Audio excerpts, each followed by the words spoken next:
मैं सबसे पहले आमंत्रित करूंगा श्री राधेश्याम तिवारी जी को कि आप अपनी रचना का पाठ करें।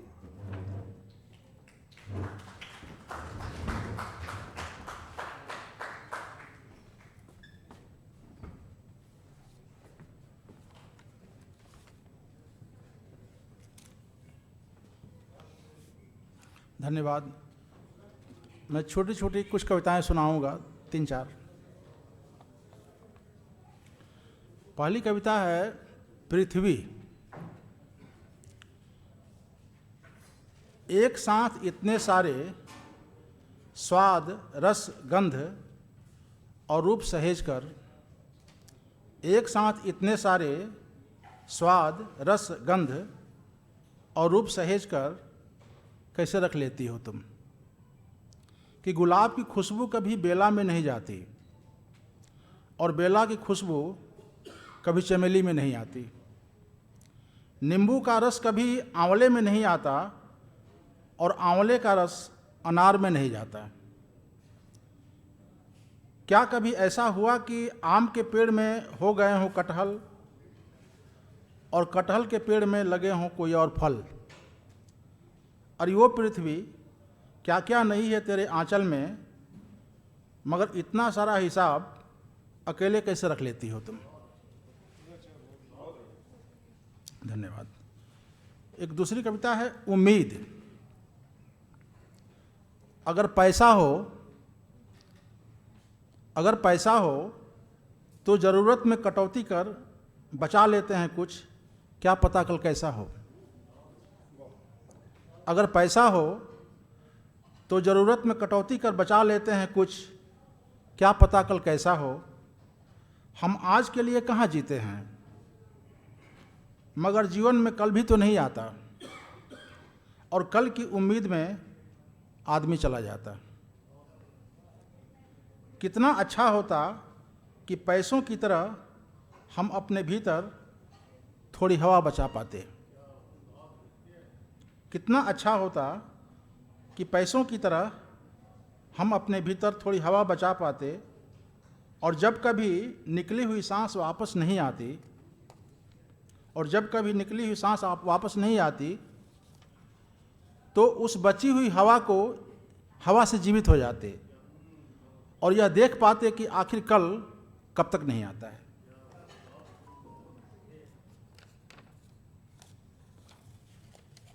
एक कविता है योगदान।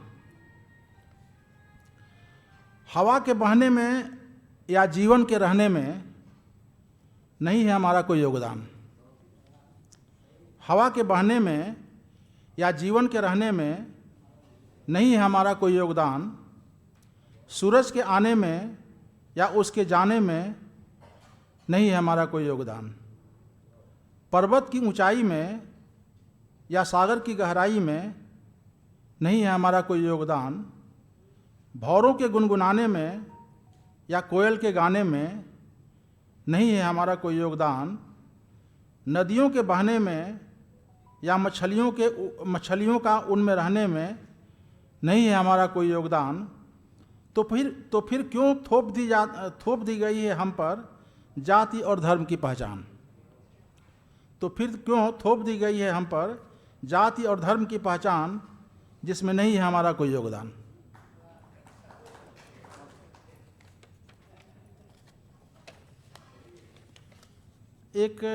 दो कविता छोटी छोटी सुना के बस। एक कविता है अचरज देखा भारी साधो।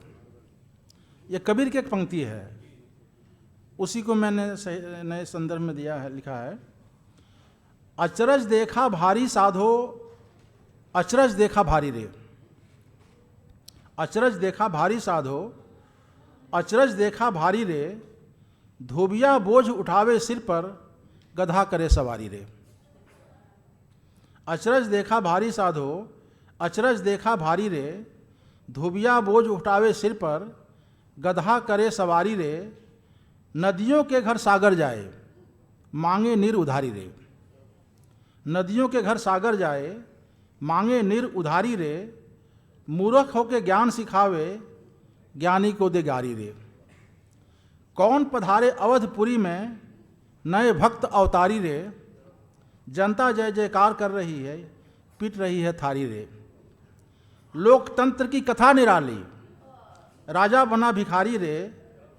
राह दिखाए रात सूरज को, यह कैसी लाचारी रे। धर्म और सत्ता पर काबिज बड़े बड़े व्यापारी रे। सपना अब साकार हो गया, कहते कवि दरबारी रे। अचरज देखा भारी साधो, अचरज देखा भारी रे।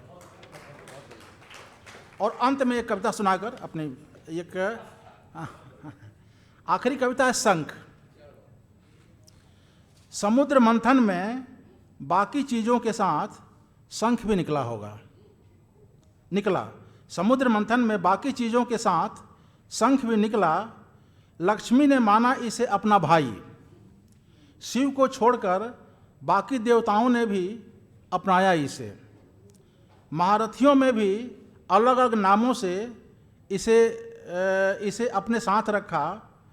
कृष्ण का यह पांचजन्य बना, अर्जुन का देवदूत, युधिष्ठिर का अनंत विजय, भीष्म का पांड्रिक, नकुल का सुघोष और सहदेव का मणिपुष्पक। मगर समुद्र मंथन से जब निकला होगा तो इसके साथ जीवित घोघा भी होगा। मगर समुद्र मंथन से जब निकला होगा तो उसके साथ जीवित घोघा भी होगा, जो उसका मुंह बंद किए होगा। और जब तक मुंह बंद रहेगा कौन पूछेगा इसे। शंख ही है जो बोलने के लिए मरता है, मगर मरा हुआ आदमी ऐसा नहीं करता है। धन्यवाद।